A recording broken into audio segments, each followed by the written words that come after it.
Ciência.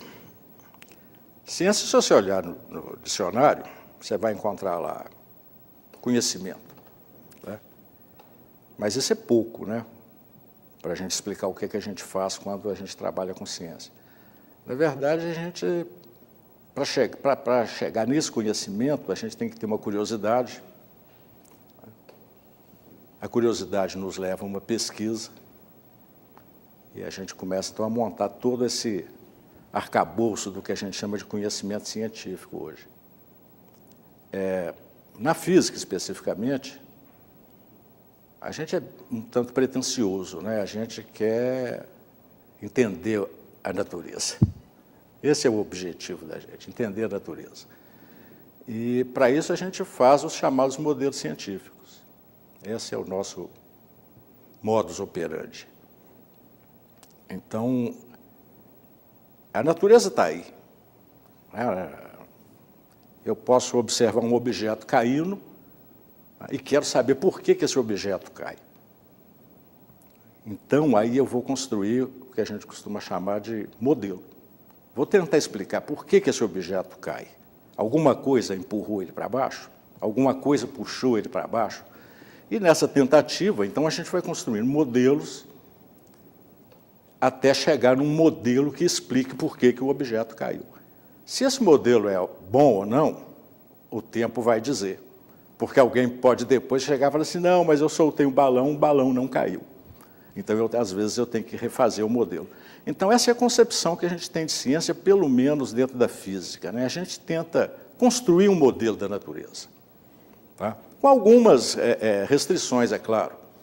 Esse modelo tem que ser validado, ele tem que nos permitir previsões para outras experiências. Né? Tem uma série de restrições que a gente impõe à construção desse modelo. Mas essa é a concepção que a gente tem, basicamente, dentro da física. O que a gente procura fazer é construir um modelo da natureza que nos permita ter uma descrição a melhor possível dos fenômenos naturais. Né? Por que cai um raio, por que tem dia e noite, por que venta. E aí a gente vai descendo.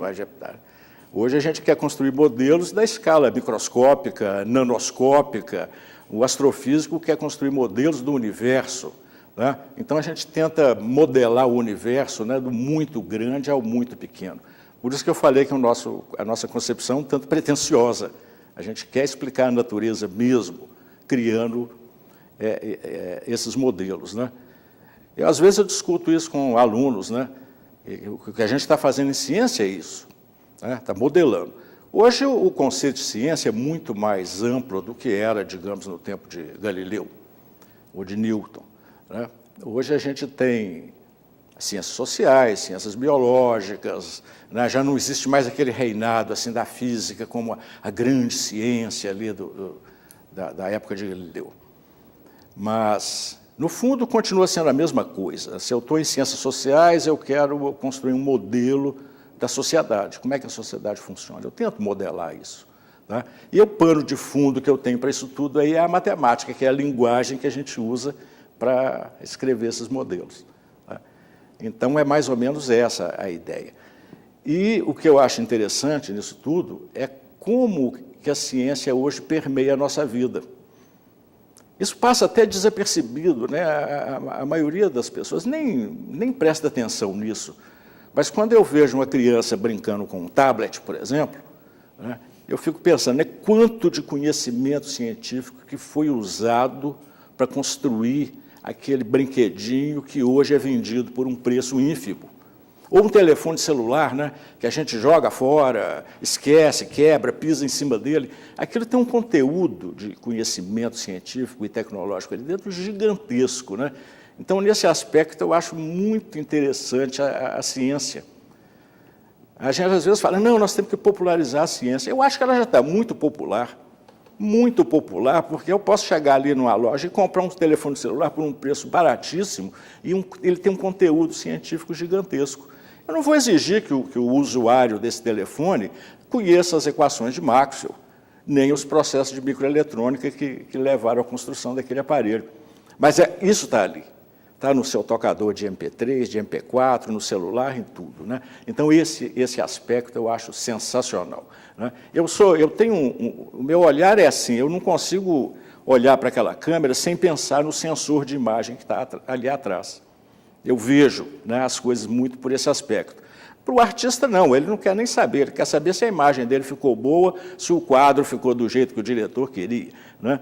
Já eu olho num aspecto um pouco mais científico. Então, essa é a ideia que a gente tem de ciência, né? Esse modelo que a gente faz da natureza, né? Modelo esse que a gente vai validando com novas experiências, com novas interpretações, e que, oportunamente, são transferidos para a tecnologia.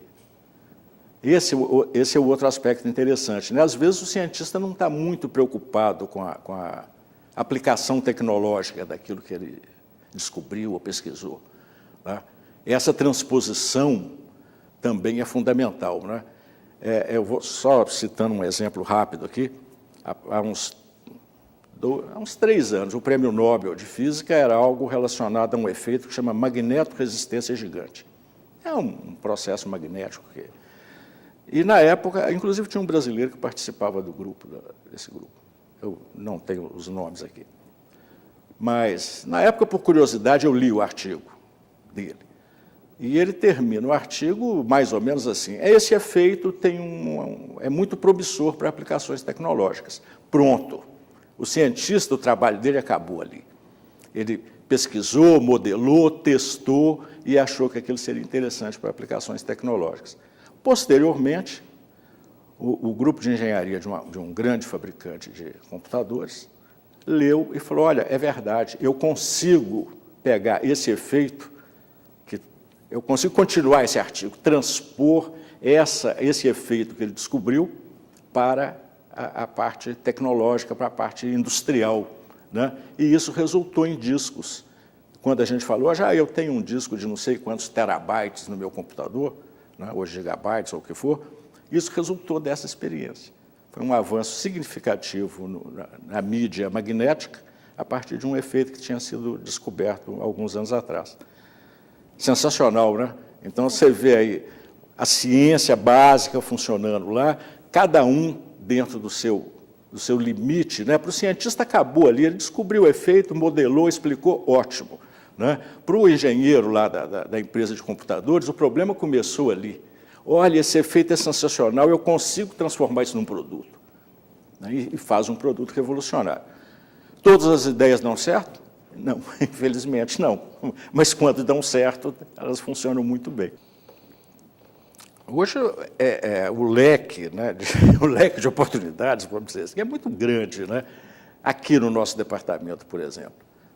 Hoje nós temos e outras pessoas podem falar isso melhor do que eu, temos uma concentração grande, né, em ciência dos materiais, né? A gente procura, um dos focos são os nanotubos de carbono, né, e outros dispositivos dessa escala nanoscópica, né? Mas cada um, é claro, vai ter a sua especificidade. E não é uma preocupação imediata da pessoa que está fazendo a pesquisa, é uma preocupação imediata de que aquilo vai resultar num produto, tá? É saudável, é interessante que isso aconteça, mas nem sempre você começa uma pesquisa com essa preocupação. Às vezes, sim, você pode ter uma pesquisa encomendada. Olha, eu quero que você faça uma pesquisa tecnológica porque eu preciso de melhorar um determinado material. Aí você vai ter físicos, químicos, engenheiros, metalurgistas, várias pessoas tentando fazer uma pesquisa específica, né? Mas nem sempre isso é verdade. Eu posso estar fazendo uma pesquisa, né? Aquilo que eu falei lá no começo, eu estou buscando conhecimento, eu sou curioso, né, e quero conhecer uma determinada propriedade de um material, sem que eu tenha um objetivo imediato ali, né? Várias dessas pesquisas não vão ter nenhum resultado prático, mas não tem importância, tá? Eu vou te dar um exemplo assim, completamente distante do ponto de vista de dimensões. Imagine aquele laboratório que tem lá em Genebra, o LHC, que está procurando a colisão de partículas e tal. Aquilo custou alguns bilhões de dólares. Né? Será que vão achar a partícula? Né? E se não achar, acho que foram 6 bilhões de dólares, aqui foi julgado fora? Não. Não, porque você treinou tanta gente, você capacitou, sabe, físicos, matemáticos, engenheiros, pessoal de logística, a equipe é tão grande que aquele dinheiro foi muito bem investido. Ainda que você não ache o que você estava procurando, não tem importância. Tá? Mandaram uma navezinha para Marte, bilhões de dólares. Será que aquilo pelo menos vai funcionar uns 6 meses ou algum vento solar, alguma coisa vai destruir? Não tem importância. Não tem importância. O que nós aprendemos para levar essa nave até lá já compensou os milhões ou bilhões de dólares que aquilo custou. Se ela mandar as fotos de Marte, melhor ainda. Mas se não mandar, não é um investimento perdido. Né? Às vezes as pessoas falam, não, você fica gastando dinheiro com pesquisa básica e eu preciso de levar isso para a indústria. Precisa, mas a pesquisa básica tem que ser feita, né? Tem que ser feita, e nem sempre o resultado dela vai ser transportável para a indústria. Mas não quer dizer que você não formou pessoas enquanto você fez a pesquisa básica. A formação de pessoal, ela continua sendo um desafio, né? Você tem o desafio em vários níveis aí. O primeiro desafio é como é que você recebe o estudante dentro da universidade hoje. Isso é um desafio importante, né? Porque a gente não pode ficar falando assim, no meu tempo as coisas eram melhores. Não é essa a ideia. Tá? Mas eu preciso de saber que tipo de estudante que eu estou recebendo para saber o que eu posso fazer com ele daí em diante. Né? Então, um problema importante, que não é só para a física, mas é para todas as áreas, né, é a gente garantir que o estudante que termine o segundo grau, né, esteja realmente apto a enfrentar uma carreira qualquer, seja de físico, de médico, não interessa, qualquer uma delas. Né? Então, esse é um desafio importante. Às vezes, você perde tempo, né, tendo que preencher certas lacunas na formação que deviam ter sido preenchidas pela escola. Esse é um problema político. Né?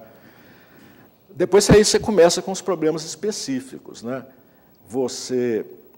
É claro que a gente sempre reclama de infraestrutura. Né? Eu tenho programas que são perenes, ou que estão perenizados de formação de pessoal. Né? Eu tenho orçamentos que são estáveis, né? Ou eu vou ficar dependendo de projetos que acontecem assim, né? e acabam.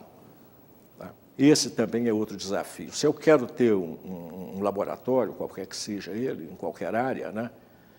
E se aquilo é um propósito da instituição, ou do governo, ou o que for, eu tenho que garantir a vida daquele laboratório, pelo menos enquanto aquela técnica, aquela área de conhecimento for útil para a sociedade.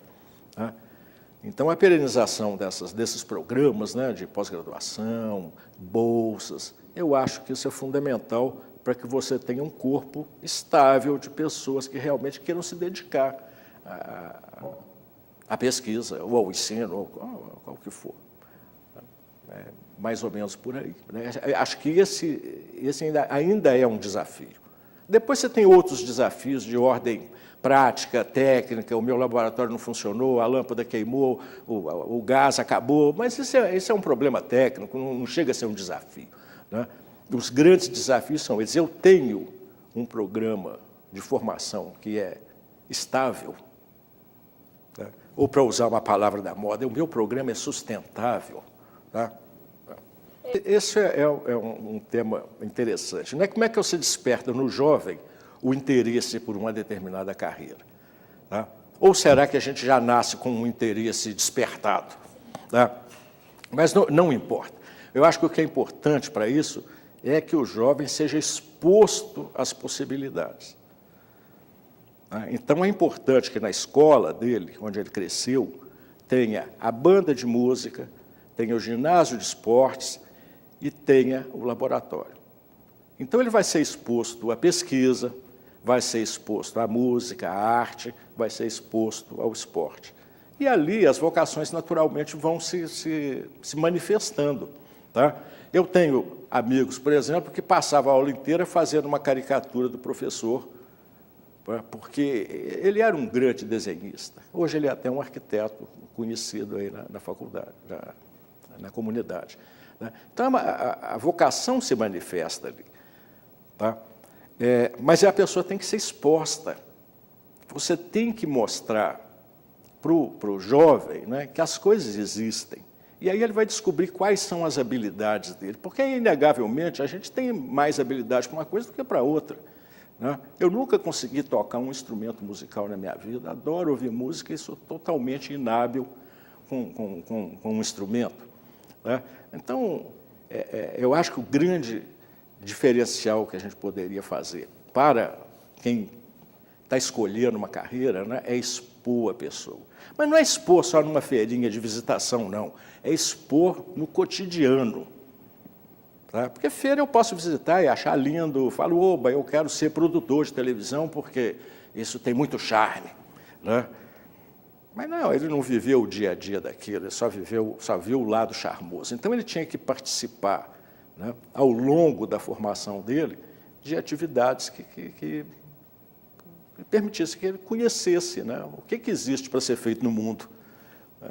E aí sim você capta. Eu, há tempos, eu estive durante uma temporada no BHTEC, junto com o professor César, e na época a gente comentou, né, seria interessante construir o que a gente chamava de oficina permanente de ciência e tecnologia.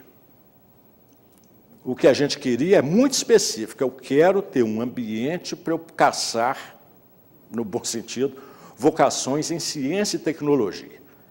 Então, se um estudante... Era uma coisa destinada a pessoas da faixa de 10 anos, a partir de 10 anos. Então, se ele fosse interessado nisso, né, ele teria aquela oficina onde ele podia trabalhar, fazer experiências e não sei o quê. Era uma oficina muito temática mesmo, eu reconheço, mas é porque a gente precisa de...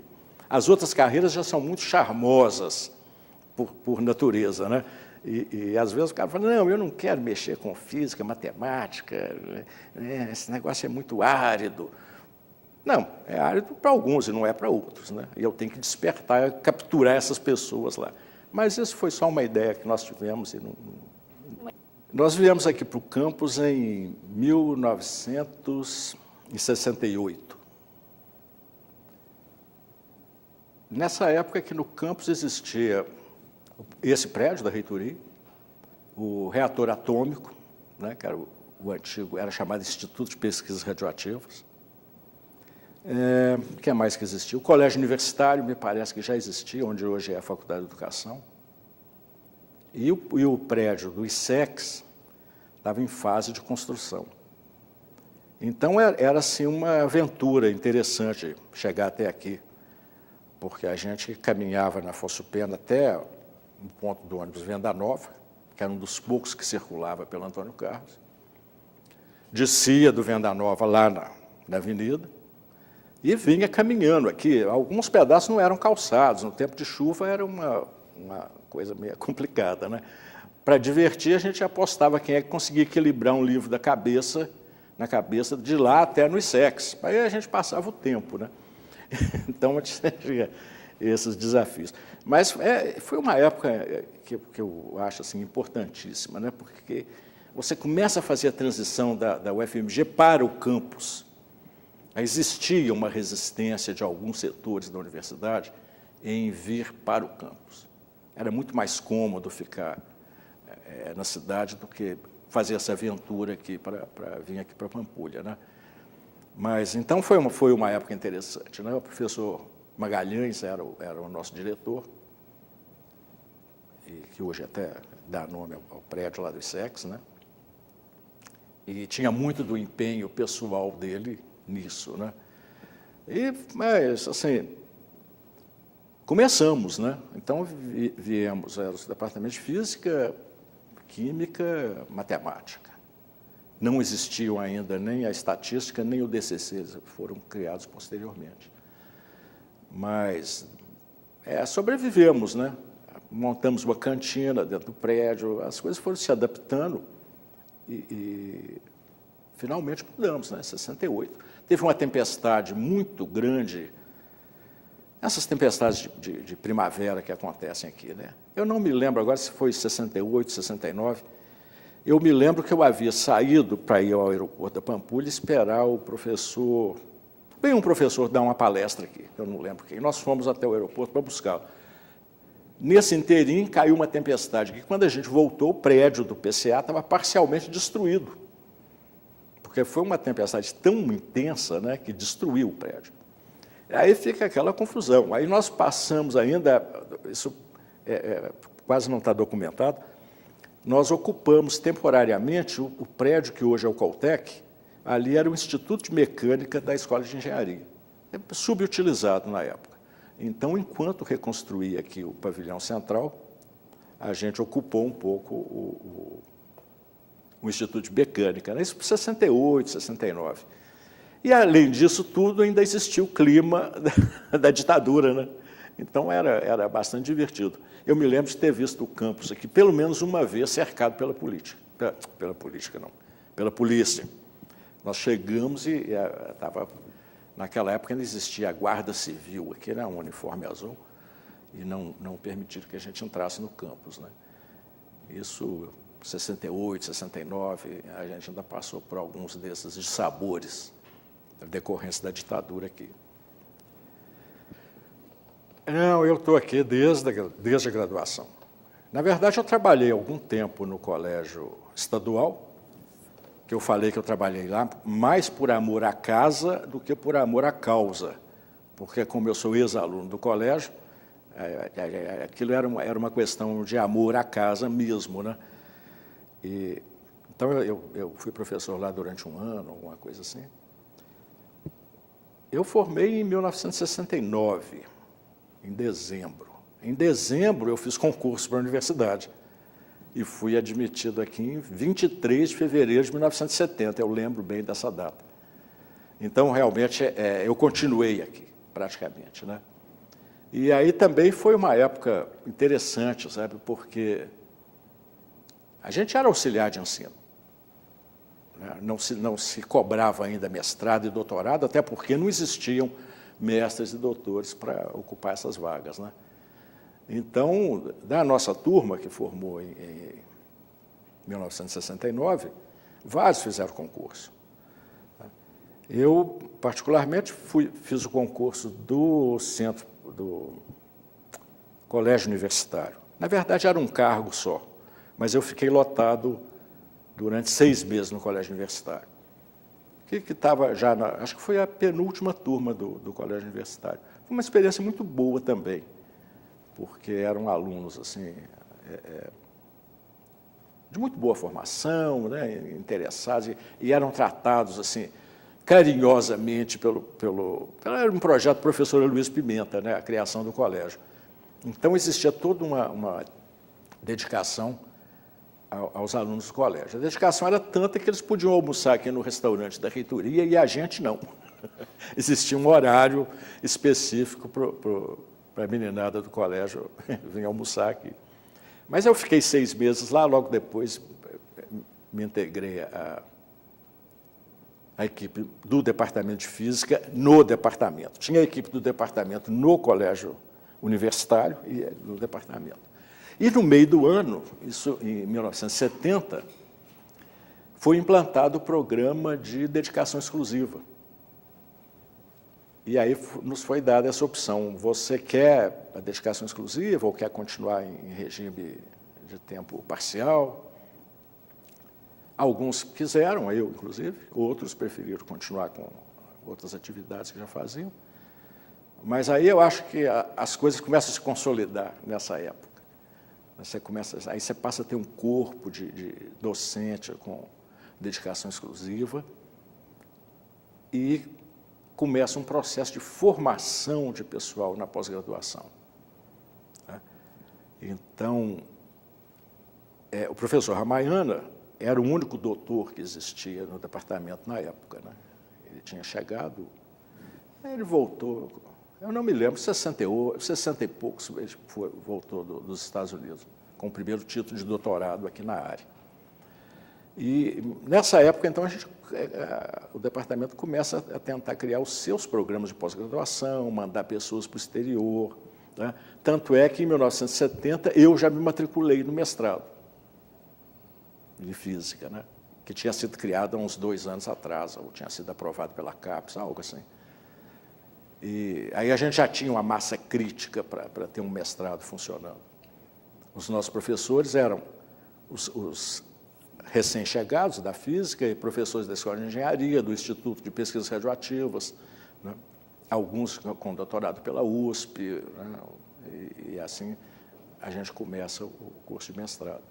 Então, nessa nossa fase, né, eu falo nossa, porque tem vários colegas meus que viveram a mesma experiência, né? A gente era professor e aluno de mestrado ao mesmo tempo. E, a partir de meados de 70, nós já éramos professores em regime de dedicação exclusiva e alunos do mestrado. A maioria de nós terminou o mestrado em 2 ou 3 anos, né? No meu caso específico, 72 ou 73 eu terminei, né? A implantação da dedicação exclusiva, né, naquele instante, eu acho que foi fundamental para consolidar essa parte de ensino, pesquisa e extensão na universidade. Eu acho que foi assim crítico, porque com isso a gente acabou com aquele professor, não era exatamente um professor horista, como existem em outras instituições, mas era um professor que tinha vários empregos e vinha, davam 12 horas aqui, 12 horas ali.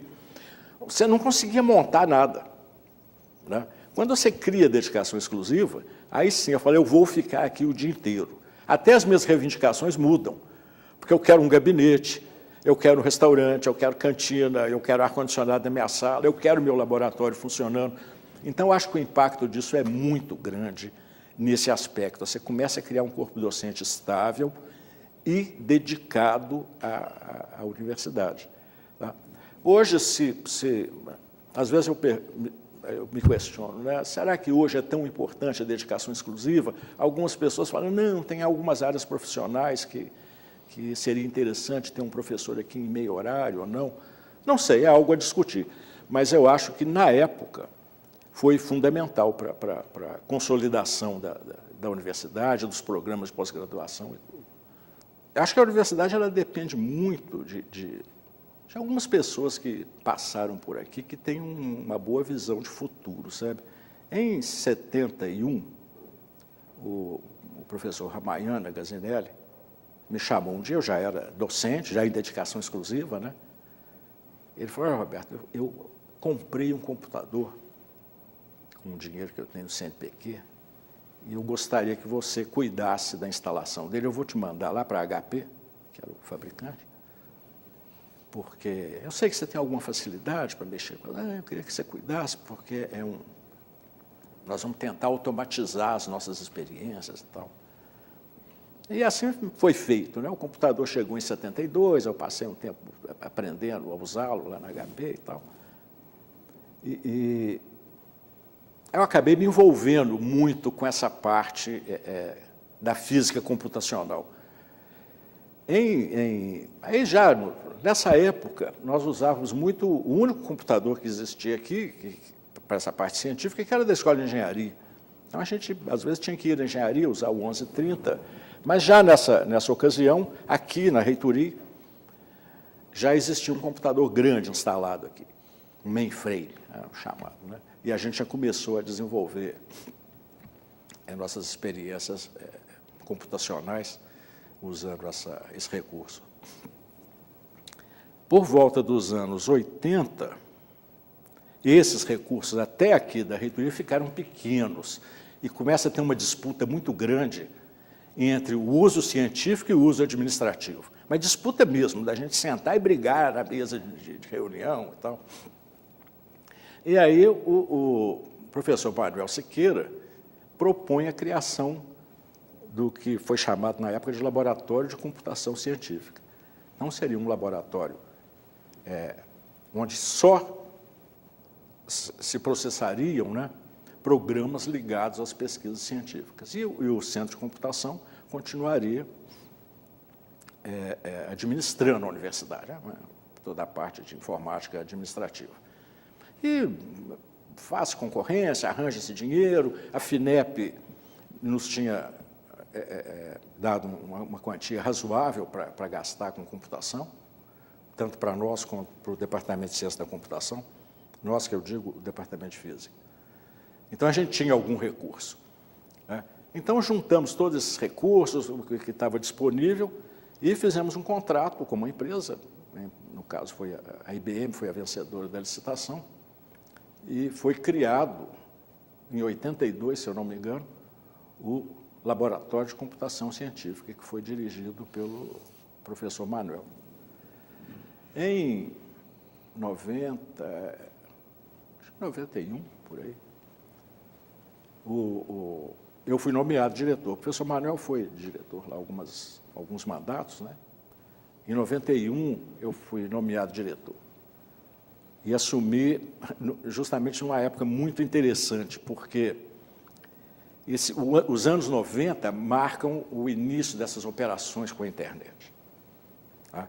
Na universidade, a internet já acontecia lá no Departamento de Ciência da Computação, ainda um caráter muito local, experimental, sabe? Em 91, finalmente, eu escrevi um artigo a esse respeito há pouco tempo, aí no Boletim. Em 91, finalmente, nós conseguimos trazer uma linha de internet da USP até o LCC. Tá? Então, em agosto de 91, é o mês em que a gente passou a ter endereço assim, fulano@lcc.fmg.br. Até então, a gente tinha coisas de uso interno no DCC, a física tinha alguma experiência assim, muito superficial. Então, isso foi sensacional, né? A gente já tinha alguma coisa da Bitnet antes, mas assim, eu considero que esse agosto de 91 marca a nossa entrada na internet. A entrada quando a gente passa a ter um endereço, ufmg.br. Tá?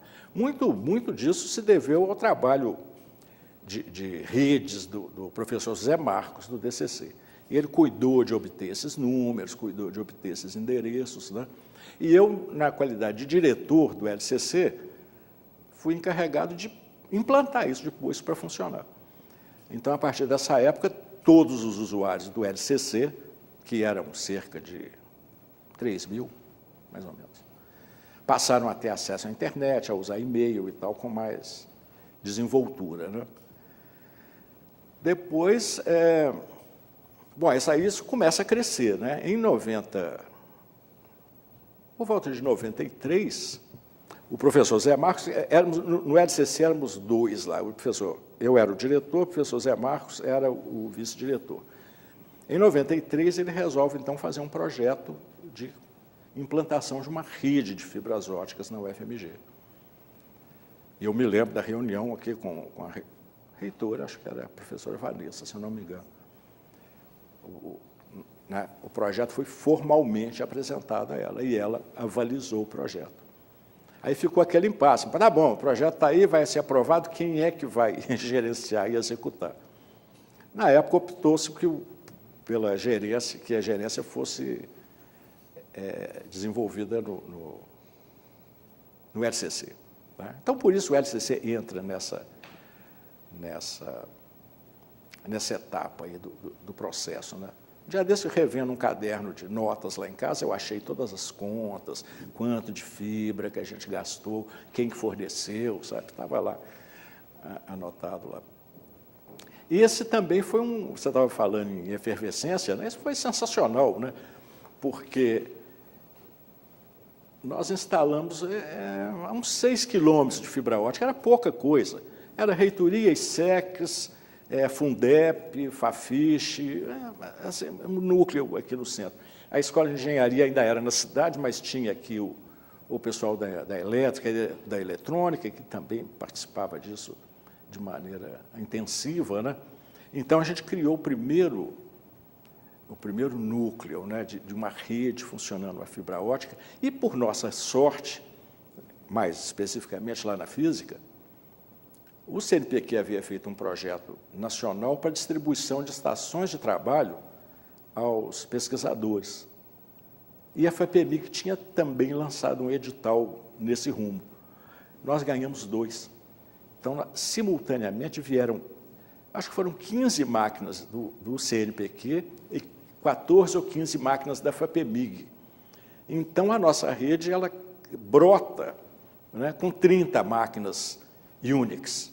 Era um negócio sensacional. Né? Já tinha tamanho, já tinha massa crítica para a gente aprender. Né? Então, no prédio ali, já interligamos a física, a matemática que estava do lado, né? Num grande esforço, já interligamos ao DCC, que na época ficava onde era o pavilhão central de aulas. Aprendemos demais, né? Aprendemos muito com isso. Sabe? Toda a parte de implantação de e-mail, desses endereços IP, tudo isso a gente aprendeu ali na época. Foi interessante. Eu acho que uma das grandes virtudes disso aí, ou consequência, não sei, é a integração, né? É a integração. Eu me lembro que ainda diretor do LCC, é claro, né, esse primeiro núcleo que nós fizemos da rede era, como eu disse, pequeno. Né? Mas nós pegamos alguns pontos chaves, né, da universidade. Eu, no processo de expansão dessa rede, que logo depois a gente fez, eu falei assim, como é que eu vou sensibilizar as pessoas? Falei, via biblioteca. Eu vou pegar todo mundo pela biblioteca. Então, eu comecei a instalar, nos nossos planos lá, né, de expansão da rede, né? Falei assim, vamos instalar em todas as bibliotecas. E saímos mesmo fazendo uma caravana, né? Eu me lembro de sair, eu, Viotti, que era o nosso analista-chefe, e outros, né? Indo em cada unidade, né? Fomos dar seminário na odonto, na medicina, na farmácia, fizemos uma série de seminários para, né, trazer as boas novas, né, que existia essa possibilidade, né? Trazer as más notícias, que eles tinham que gastar o dinheiro deles, porque a gente não tinha, é aquilo que eu falo em perenizar. Né? Falei, olha, eu deixo você ligar lá na nossa rede, mas quem paga é você, porque eu não tenho dinheiro para... Né? Aí a gente tinha que contratar modas e tal, tem toda uma história complicada. Essa não é tão importante assim. Né? Mas o que me surpreendeu nessa época foi a integração. Né? Para mim foi ótimo, eu passei a conhecer muito mais gente na universidade do que eu já conhecia. Né? Descobri colegas meus que estavam trabalhando na universidade e eu nem sabia, porque um estava num departamento, eu estava no outro. Né? E com isso a gente foi levando essa cultura. Né? Bom, tinha o pessoal da engenharia, claro, né? Eu estou tirando esses de perto aqui, que já vivem disso. Né? É claro, você tem o DCC, onde as coisas eram criadas, né? Que era o nosso ponto de referência, o pessoal da elétrica, que estava aqui do lado, e também. Mas você tinha, né, na Faculdade de Medicina, por exemplo, eles tinham um laboratório de informática lá, com máquinas do LCC, inclusive, porque já era importante para eles ter isso. Né? O Cibradid, o que significa? Era um órgão, eu não sei se ainda existe, dentro da Escola de Educação Física. Era Sistema Brasileiro de Informações Desportivas, se eu não me engano. O Cibradid tinha computador próprio, que tinha sido doado por alguma agência ligada ao esporte. Aí. Então, para eles, isso era fundamental. Eles tinham acesso remoto. Né? Quando eu cheguei e contei para a diretora do Cibradid, olha, nós vamos ter a rede, ela ficou entusiasmadíssima, né? Porque melhorou demais o acesso do público que ela tinha às bases de dados, de informações esportivas e tal. Então, a gente foi, né, procurando, assim, o que era mais entusiasmado, a gente tinha mais afinidade. Né? Alguns eram pouquíssimos.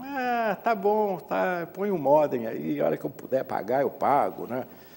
Mas, assim que a internet se populariza, aí não teve jeito, né? Todo mundo teve que investir. Então, aqui na UFMG, por exemplo, nós tivemos já várias etapas, né? Isso você vê que começa em 91, essa primeira conexão.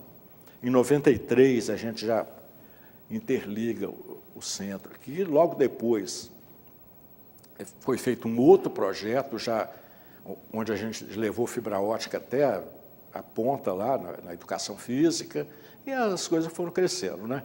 A partir dessa hora, eu perco o contato com isso, porque a hora que a rede começou a crescer e a envolver muitos órgãos de administração, a gerência dela foi transferida para o SECOM. E logo depois também terminou meu mandato e eu perdi, né? Hoje eu sou mais um palpiteiro, né? Eu fico dando palpite nas coisas. Mas assim, as coisas continuam crescendo, né? Foi bom ter participado dessa época. Nesse artigo que eu comentei isso, eu falei, foi interessantíssimo, e parece que foi ontem, né? Mas tem 20 e tantos anos. Mas é legal você poder participar desses instantes, né? Que alguma coisa nova acontece. A gente passa a vida aqui dentro, né? Então, muito do que a gente decorre do fato desse tempo todo que a gente passou aqui, né? Aqui a gente fez melhores amigos, melhores amigas, namoradas, casamentos, sabe, filhos que cresceram aqui dentro. Então, a vida da gente é muito, muito ligada a isso. E eu acho que às vezes eu penso, será que eu poderia ter estado em outro ambiente? Eu acho que não. Acho que não. Aqui é realmente um ambiente em que eu me senti bem, né? Se eu dei grandes contribuições ou não, isso aí não importa. Eu acho que o que importa é o que a gente vai fazendo coletivamente, né? Cada um, né, construindo um pedacinho ali, para a gente poder chegar numa instituição grande, né? Então, eu vejo muito assim a minha passagem aqui, né? E é interessante porque os filhos da gente acabam se envolvendo com isso também, né? E uns crescem aqui, né? Outros nem tanto, mas vão criando novos círculos, né, de amizade, mas muito interligados. Às vezes até é bom a gente sair um pouco, né? Senão a gente fica muito se alimentando da gente mesmo, né? Mas eu acho que foi bom, sabe? Eu acho que eu só tive boas influências aqui dentro, né? Às vezes a gente morre de raiva de alguma coisa, mas isso faz parte da política, né? Eu sempre incentivo a colegas que estão chegando agora na universidade, eles falam assim, eu não quero participar de nada. Eu falei, participe. A gente tem que participar, cada um na sua medida. Eu sempre fui uma pessoa um pouco tímida, assim, eu nunca quis participar muito de grandes reuniões e grandes eventos. Outros já são extremamente políticos e gostam disso. Cada um participa até onde você pode, né? Eu, por exemplo, fui chefe de departamento durante um tempo, fui diretor durante um tempo. Jamais pensaria em me candidatar a reitor, por exemplo, né? Mas eu dentro do que eu conseguia fazer, eu fiz. Então, esse é um conselho que eu dou para o pessoal, participe, né? Não fique enclausurado só dentro da sua sala de aula ou do seu laboratório, não. Cada um de nós tem que contribuir para manter a instituição, né? Para manter a visibilidade da instituição, de como ela é vista lá fora, né? A gente tem essa obrigação, sabe, de defender isso aqui com unhas e dentes.